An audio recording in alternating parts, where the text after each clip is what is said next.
Hello guys, welcome back to our YouTube channel Videsh वाला।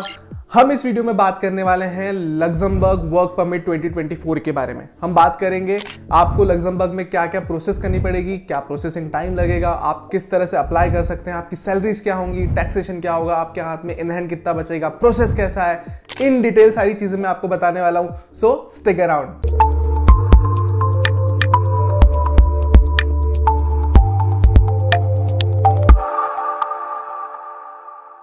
सो let's start with why Luxembourg. क्यों Luxembourg जाना चाहिए? देखो, इसके लिए ना सबसे पहले हमें जानना होगा कि लग्जमबर्ग को बोलते हैं वर्ल्ड्स रिचेस्ट कंट्री। क्या ये वर्ल्ड्स रिचेस्ट कंट्री है? तो अगर आप स्टैट्स देखोगे तो ऐसा बिल्कुल है, क्योंकि लग्जमबर्ग की जो जीडीपी है वो है $84 बिलियन और पर कैपिटा इनकम है $1,33,000 और 6 लाख की पॉपुलेशन है। तो आप देखोगे इस स्टैट्स के अकॉर्डिंग तो हाँ, लग्जमबर्ग सच में बहुत अमीर कंट्री है। इसके अलावा शेंगन कंट्री है, तो आपको फिर से 27 कंट्रीज का एक्सेस मिल जाता है। अब 2 नई कंट्रीज और जुड़ने जा रही है तो इट बिकम्स 29।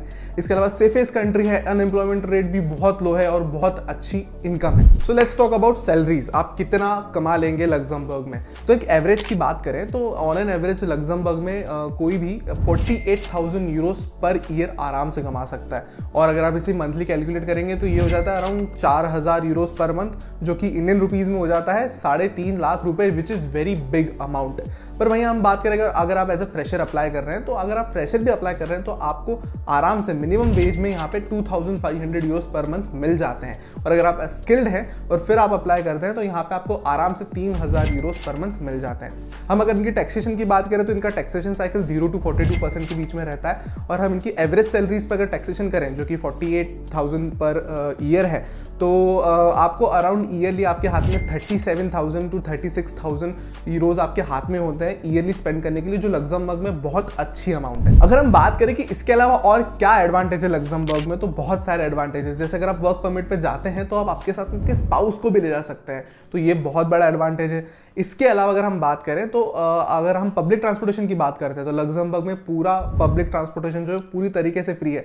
तो हाँ, आपका पैसा वहां भी बहुत सारा बचने वाला है। इसके बाद अगर हम बात करें तो वीजा सक्सेस रेशो जो है वो 94% है लग्जमबर्ग में। और वहीं बात करें हम अनएम्प्लॉयमेंट रेट की तो वो है just 4.9%। Now how to find jobs in Luxembourg? अब लग्जमबर्ग में जॉब ढूंढने के लिए सबसे अच्छा प्लेटफॉर्म है इज लिंक्डइन। यस, आप लिंक्डइन यूज कीजिए। लिंक्डइन के थ्रू आपको बहुत अच्छे वेरीफाइड और बहुत अच्छे जॉब्स यहाँ पे मिल जाएंगे। लिंक्डइन के अलावा एक और प्लेटफॉर्म है जिसका नाम है यूरिस लग्जमबर्ग। इस प्लेटफॉर्म के थ्रू भी आपको बहुत अच्छे जॉब्स और जेन्युइन जॉब्स लग्जमबर्ग में मिल जाएंगे। अपार्ट फ्रॉम दैट ये भी और बहुत सारे कुछ जॉब पोर्टल्स हैं जहां से आपको जॉब्स इजीली मिल जाएंगे। इसके अलावा अगर हम बात करें रिक्रूटमेंट एजेंसीज की, तो मैं आपको टॉप 5 रिक्रूटमेंट एजेंसीज के नाम बता रहा हूँ। इन एजेंसीज के नाम है active solution, activate, Austin Bright, Eurolux consulting and fun talents. इसके अलावा भी बहुत सारी ऐसी कंसल्टिंग सर्विसेज हैं जो आपको रिक्रूटमेंट की दिला देती हैं। I will provide you link in the description. आप उस लिंक पे क्लिक कीजिए, आपको उन सब के नाम मिल जाएंगे। अब अगर हम बात कर लें आपको क्या क्या डॉक्यूमेंट्स चाहिए, तो देखिए आपका सबसे इंपॉर्टेंट डॉक्यूमेंट जो वो है आपका सीवी। अगर आप वर्क परमिट के लिए अप्लाई कर रहे हैं तो आपका एक यूरोपास सीवी जो कि बहुत अच्छे से बना हुआ हो। Second thing you need is your cover letter जो एक्सप्लेन करे कि आप उस जॉब के लिए क्यों परफेक्ट है।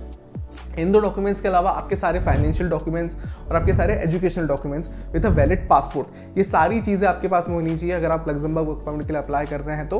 और यस, मेक श्योर ये सारी चीज़ें लेजिट हो और बिल्कुल एक्यूरेट हो। सो यस, अब हम बात कर लेते हैं कि क्या प्रोसेस है आपकी अगर आपको वर्क परमिट अप्लाई करना है लग्जमबर्ग में। तो पहला स्टेप तो होता है कि आपको जॉब ढूंढना है। अब एक बार आपने जॉब आपने ढूंढ लिया, आपने फाइनल कर लिया कि ये मेरा एम्प्लॉयर है, so what you have to do, आपको पावर ऑफ अटर्नी देनी पड़ती है अपने एम्प्लॉयर को, ताकि वो आपकी तरफ से वर्क परमिट अप्लाई कर सके लग्जमबर्ग में।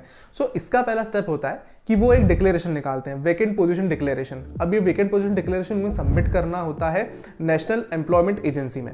यहाँ ये डिक्लेरेशन सबमिट होने के बाद में ये चेक किया जाता है कि जो पोजीशन वेकेंट है वो सबसे पहले ऑफर की जाती है लग्जमबर्ग के नेशनल्स के लिए। अगर वो वहाँ पे रिक्वायरमेंट फुलफिल नहीं हो रही है तो फिर ये ऑफर होती है यूरोपियन नेशनल्स के लिए। अगर वो रिक्वायरमेंट वहाँ भी फुलफिल नहीं होती है तो इसे थर्ड कंट्री नेशनल्स के लिए ओपन किया जाता है। तो एक बार वो सर्टिफिकेट जो कहता है कि हाँ आप थर्ड कंट्री नेशनल्स को अपने यहाँ पे इस जॉब के लिए बुला सकते हैं, वो इश्यू हो जाता है। तो आपका एम्प्लॉयर वो सर्टिफिकेट लेके सीधा जाता है इमिग्रेशन डिपार्टमेंट जहां पे आपका वर्क परमिट इश्यू होता है।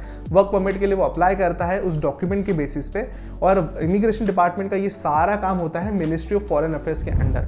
यहाँ से आपका वर्क परमिट इश्यू होता है और एक बार आपका वर्क परमिट इश्यू हो जाए तो आपको सीधा VFS जाके आपकी वीजा अपॉइंटमेंट बुक करनी होती है। सो इस टोटल प्रोसेस में आपका टाइम लगता है अराउंड 3 महीने। 3 महीने में आराम से आपका वर्क परमिट फॉर श्योर आ जाता है। आप वीजा के लिए अप्लाई करेंगे VFS के थ्रू और आपका वीजा आने में भी आई थिंक 7 to 15 डेज का टाइम लगता है। एक बार आपका वीजा आपके हाथ में आ गया तो you are good to go to Luxembourg. So yes, that's all for this video. I hope ये सारी इंफॉर्मेशन आपकी काम आएगी और आप अगर अप्लाई करना चाहते हैं लग्जमबर्ग वर्क परमिट के लिए तो मैंने सारी इंपॉर्टेंट लिंक्स नीचे डिस्क्रिप्शन बॉक्स में मेंशन कर दी हैं, तो गो चेक इट आउट और यस, जल्द से जल्द अप्लाई कीजिए। And for more such informative content subscribe to Videsh Wala. Thanks for watching.